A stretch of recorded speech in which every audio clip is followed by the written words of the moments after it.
दोस्तों, आज के इस नए विश्लेषण में आपका बहुत बहुत स्वागत है। आज हम बात करने वाले हैं एक ऐसे विषय पर जो न सिर्फ बेहद दिलचस्प है बल्कि काफी तकनीकी भी है। लेकिन आगे बढ़ने से पहले एक बहुत जरूरी बात बताना चाहूंगा। ये पूरी जानकारी लेखक नवीन शर्मा, सहायक कृषि अधिकारी, विस्तार, ब्यावर प्रथम से प्राप्त हुई है। इस पूरे विश्लेषण का श्रेय उन्हीं की शानदार रिसर्च को जाता है।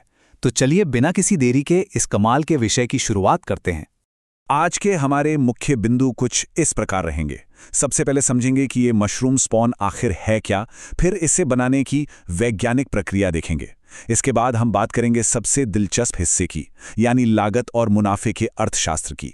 फिर जानेंगे कि मदर कल्चर क्या है, पीटीए मीडिया कैसे बनता है और अंत में एक बढ़िया लैब सेटअप कैसे तैयार किया जाता है। तो चलिए बढ़ते हैं हमारे पहले और सबसे बुनियादी सवाल की तरफ। मशरूम स्पॉन आखिर है क्या, और ये पूरे मशरूम उद्योग की मजबूत नींव कैसे है? देखिए, जैसे हम खेतों में फसल उगाने के लिए बीज बोते हैं ना, बस मशरूम स्पॉन को भी आप मशरूम का बीज समझ लीजिए। लेकिन ये कोई आम बीज नहीं है। असल में ये गेहूं या ज्वार जैसे अनाजों पर लैब में विकसित किया गया एक एकदम शुद्ध मशरूम माइसीलियम होता है। आसान भाषा में कहूं तो ये एक तरह का सफेद जाला है जो दानों पर बहुत तेजी से फैलता है और उन्हें एक ताकतवर बीज में बदल देता है। जब इसी स्पॉन को हम भूसे या कंपोस्ट में मिलाते हैं, तब जाकर हमारी शानदार मशरूम की फसल तैयार होती है। अब आता है हमारा दूसरा खंड। इन साधारण से अनाजों को आखिर इन लाभदायक बीजों में बदला कैसे जाता है, इसके पीछे का पूरा वैज्ञानिक खेल क्या है? अगर आपको 1 किलो स्पॉन तैयार करना है तो एकदम सटीक माप की जरूरत पड़ेगी, बिल्कुल एक परफेक्ट रेसिपी की तरह। आपको चाहिए 1 किलो एकदम साफ गेहूं, 20 ग्राम कैल्शियम कार्बोनेट, 40 ग्राम जिप्सम और करीब 20 से 30 ग्राम मदर कल्चर। याद रखिए, यहां हर एक ग्राम बहुत मायने रखता है। यही वो सटीक बैलेंस है जो तय करता है कि आपकी फसल कितनी अच्छी होगी। अब बात करते हैं स्टेप्स की। सबसे पहले बढ़िया क्वालिटी का गेहूं या ज्वार लीजिए और इसे 15 से 20 मिनट तक उबालिए। लेकिन यहाँ एक बहुत बड़ा कैच है। दाने सिर्फ 70 से 80% ही नरम होने चाहिए, वो बिल्कुल भी फूटने नहीं चाहिए। अगर दाने फूटकर चिपचिपे हो गए ना, तो माइसीलियम उस पर ठीक से फैलेगा ही नहीं। उबलने के बाद इन्हें अच्छे से सुखाकर इसमें जिप्सम और कैल्शियम कार्बोनेट मिलाया जाता है। जिप्सम क्या करता है, वो दानों को आपस में चिपकने से रोकता है और कैल्शियम कार्बोनेट इसका पीएच लेवल एकदम सही रखता है। इसके बाद इन्हें बोतलों या बैग्स में करीब 75% तक भर दिया जाता है ताकि ऊपर हवा के लिए थोड़ी जगह रहे। बैग्स भरने के बाद शुरू होता है सबसे क्रिटिकल स्टेप, स्टेरिलाइजेशन, यानी हर तरह के कीटाणुओं का पूरी तरह सफाया। इसे प्रेशर कुकर या ऑटोक्लेव में 121 डिग्री सेल्सियस पर करीब 1.5 से 2 घंटे तक किया जाता है। ये इतना जरूरी क्यों है? क्योंकि एक भी हानिकारक बैक्टीरिया आपकी पूरी मेहनत पर पानी फेर सकता है। बैग्स के पूरी तरह ठंडा होने के बाद लैमिनार एयर फ्लो मशीन के सामने बैठकर एकदम साफ सुथरे तरीके से इसमें मदर कल्चर मिलाया जाता है। इस प्रक्रिया को इनोक्यूलेशन कहते हैं। इसके बाद इन्हें एक कंट्रोल्ड तापमान वाले कमरे में इंक्यूबेशन के लिए रख दिया जाता है। अब ये कोई जादू तो है नहीं कि रातों रात तैयार हो जाएगा। इसमें थोड़ा समय और सब्र लगता है। पहले दिन आप अनाज उबालते हैं, बैग भरते हैं और उन्हें स्टेरिलाइज करते हैं। दूसरे दिन उन्हें ठंडा करके कल्चर मिलाया जाता है। फिर तीसरे दिन से लेकर 15वें दिन तक ये बैग्स इंक्यूबेशन रूम में रखे जाते हैं, जहां वो सफ़ेद जाला धीरे धीरे पूरे अनाज पर फैलता है और करीब 15 से 20 दिनों के अंदर आपका स्पॉन पूरी तरह से तैयार हो जाता है। एक और बहुत ज़रूरी बात, हर मशरूम की पसंद अलग अलग होती है। जैसे ऑयस्टर मशरूम को 22 से 26 डिग्री सेल्सियस का तापमान पसंद है। बटन मशरूम को थोड़ी ठंडक चाहिए, यानी 20 से 24 डिग्री। वहीं मिल्की मशरूम को थोड़ी गर्माहट अच्छी लगती है, करीब 25 से 30 डिग्री। तो आपको अपना इंक्यूबेटर हमेशा मशरूम की वैरायटी के हिसाब से ही सेट करना होगा। चलिए, विज्ञान तो बहुत हो गया। अब आते हैं उस हिस्से पर जिसका शायद आप सभी इंतजार कर रहे थे, लागत और मुनाफे का जबरदस्त अर्थशास्त्र। इस चार्ट को देखिए, ये सच में हैरान करने वाला है। 1 किलो स्पॉन बनाने का पूरा खर्चा, यानी गेहूं, रसायन, बिजली, मेहनत, सब कुछ मिलाकर सिर्फ 75 से 100 रुपये आता है। लेकिन जब आप इसे बाजार में बेचने जाते हैं तो ऑयस्टर स्पॉन 120 से 200 रुपये किलो और बटन स्पॉन 150 से लेकर 300 रुपये किलो तक आसानी से बिकता है। लागत और मुनाफे के बीच का ये बड़ा अंतर ही इस बिजनेस की असली ताकत है। जरा सोचिए, अगर आप एक छोटे लेवल पर दिन का सिर्फ 50 किलो स्पॉन भी तैयार करते हैं तो महीने का 1500 किलो हो गया। अगर आप इसे औसतन 150 रुपए प्रति किलो भी बेचते हैं तो आपका टर्नओवर करीब 2.25 लाख रुपए महीने का बैठेगा। अगर इसमें से सारी लागत निकाल भी दें तो भी आप आराम से 60,000 से 1 लाख रुपए महीने का एकदम शुद्ध मुनाफा कमा सकते हैं। एक छोटे से कमरे से ऐसा रिटर्न, है ना कमाल का आइडिया।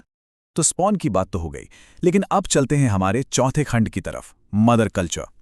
आखिर इस पूरे स्पॉन बिजनेस के पीछे का असली और एकदम शुद्ध विज्ञान क्या है? ये मदर कल्चर आखिर है क्या? देखिए, इसे आप इस पूरे उद्योग का रूट सीड या मूल बीज मान सकते हैं।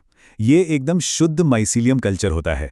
इसी मदर कल्चर से मास्टर स्पॉन बनाया जाता है और फिर उसी मास्टर स्पॉन से वो कमर्शियल स्पॉन तैयार होता है जो बाजार में बिकता है। मतलब अगर आपकी नींव यानी मदर कल्चर ही शुद्ध नहीं है तो आपकी पूरी की पूरी साइकिल ही खराब हो जाएगी। तो अब सबसे बड़ा सवाल ये उठता है कि लैब में इस बेहद शुद्ध मदर कल्चर को आखिर विकसित कैसे किया जाता है। आइए इससे समझते हैं। इसके लिए हमें माइसीलियम को उसका पसंदीदा खाना देना पड़ता है, जिसे तकनीकी भाषा में पीडीए मीडिया कहते हैं। इसे बनाना बहुत ही दिलचस्प है। सबसे पहले 200 ग्राम कटे हुए आलूओं को 1 लीटर पानी में उबालकर छान लीजिए। अब उस छने हुए पानी में 20 ग्राम डेक्सट्रोज यानी ग्लूकोज और 20 ग्राम अगार मिला दीजिए। अगार इसे जेली की तरह जमाने का काम करता है। पानी मिलाकर मात्रा पूरी 1 लीटर कर लीजिए। इसे ऑटोक्लेव में अच्छे से स्टेरिलाइज कीजिए और फिर सावधानी से पेट्री डिश में डाल दीजिए। अब मीडिया तैयार होने के बाद शुरू होता है असली काम, एकदम नाजुक सी सर्जरी। एक बढ़िया स्वस्थ मशरूम लीजिए और उसकी बाहरी सतह को 70% अल्कोहल से साफ कीजिए। याद रहे, ये सारा काम लैमिनार एयरफ्लो मशीन के अंदर ही होगा। मशरूम को चाकू से काटने के बजाय अपने हाथों से बीच से तोड़िए ताकि कोई भी बाहरी कीटाणु अंदर ना जाए।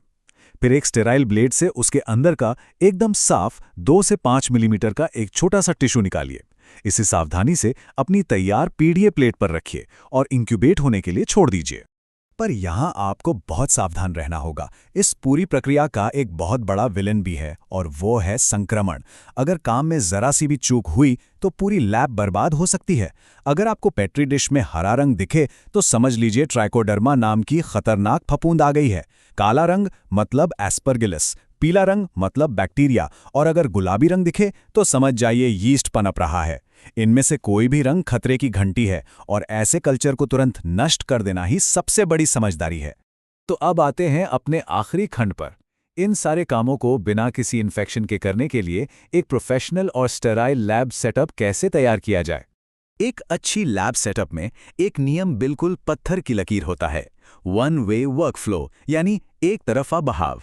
काम हमेशा वॉश एरिया से शुरू होता है जहां सफाई होती है, फिर वहां से सामान जाता है मीडिया बनाने वाले कमरे में और फिर स्टेरिलाइजेशन रूम में।